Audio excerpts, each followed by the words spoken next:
แล้วบ่พี่น้องปีหนึ่งใส่หมอกระทะไฟฟ้าไปหลายหน่วยเนาะตอนที่ข่อยเซาของอยู่2 ปีก่อนเนาะปีนั้นเขาเบิดหมอกระทะ3-4หน่วยเนื่องจากว่าใส่ของราคาถือบ่ได้คุณภาพเวลาเจียวไข่ไปนะไข่แบบว่าไหม้ก่อนสุกบ่ขมบ่มีความแสบเหม็นแต่ความคิ้วความไหม้เนาะหลังจากนั้นเนาะข่อยเลยตัดสินใจซื้อดุดดีๆไปเลยรุ่นที่แบบว่าเขาหับประกันให้ฮะนะมื้อนี้เนาะทางหานเอื่อยนางออนแก้วเพิ่นก็ได้ส่งหมอกระทะมาให้เฮาลองใส่เบิงเด้อทุกคนก็คือยี่ห้อมิตซูขนาดของหมอ12นิ้วเนาะรหัส YTR 32กินไฟบ้าน220โวลต์กับ 1,000 วัตต์เนาะน้ำหนัก 3.5 กรัมเป็นหมอตัวนี้เลยเปิดออกมานี่ก็สิเป็นหน่วยตะเปาะตะแปะเป็นตะหักเนาะข้างในก็จะมีรายละเอียดในการใส่งานแล้วก็ซ้ายเนาะซ้ายมันจะมัดมากก่อนหน้านี่แหละเป็นระเบียบแต่ว่าเขาแกะออกเนาะนี่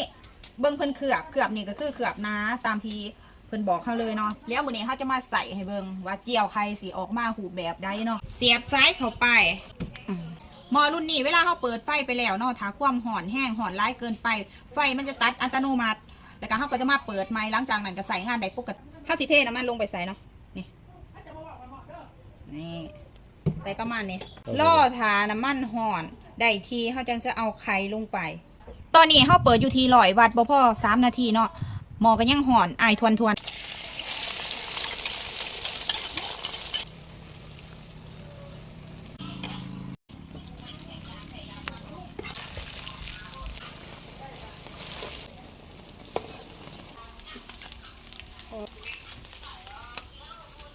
กี่ยวไข่ออกมาแล้วกะสี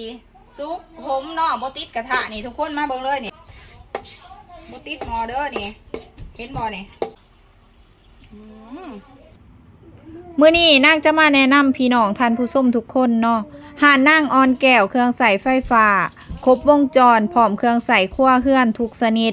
หานแม่นตั้งอยู่กงกันขามหน้าโรงเรียนสถาบันกงจื้อสถานที่ตั้งหานอยู่บ้านดงโดกเมืองไส้ธานีนครหลวงเวียงจันทน์ทางหานได้นำเข้าเครื่องใส่ไฟฟ้าที่มีคุณภาพสูง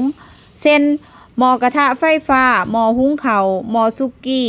หม้อได้น้ำมันหม้อปิ้งย่างหม้อหุงข้าวยี่ห้อซาบยี่ห้อพานาโซนิกหม้อกระทะไทเกอร์12-14 นิ้วหม้อสุกี้ฮานาเบียพัดลมของแท้สินค้าพวกหม้อกระทะไฟฟ้าเป็นหม้อนำเข้าเคลือบหนาดุลดีใส่งานได้ทนทาน50 ปีเนาะหม้อต้มน้ำร้อนสำหรับหม้อกระทะไฟฟ้าหรือว่าหม้อหุงข้าวมีหลายขนาดให้ได้เลือกเนาะถ้าลูกค้ามาซื้อในราคา600,000ขึ้นไปแม่นทางหารจะมีใบรับประกันให้1 ปีถ้าลูกค้ามาซื้อไปใส่บ่ฮอดปีแล้วเกิดอาการเคลือบลอกไฟบ่เข้า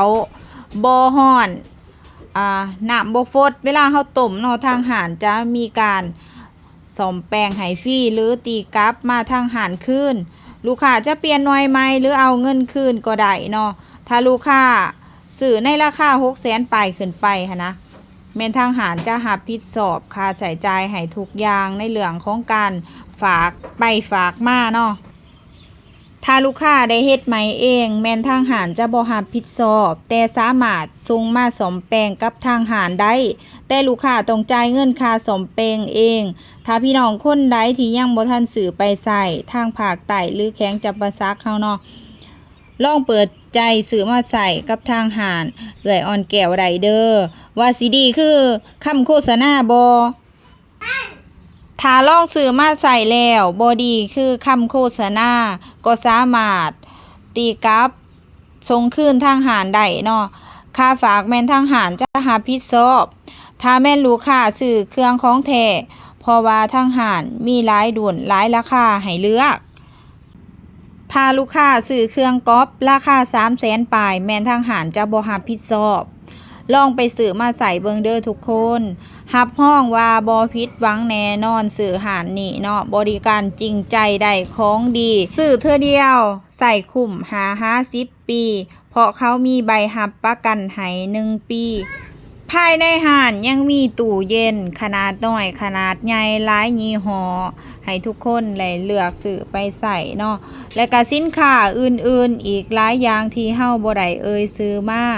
นอกจากนี้ยังมีเสื้อยางพารานำเข้าเกรด A ใส่คุ้ม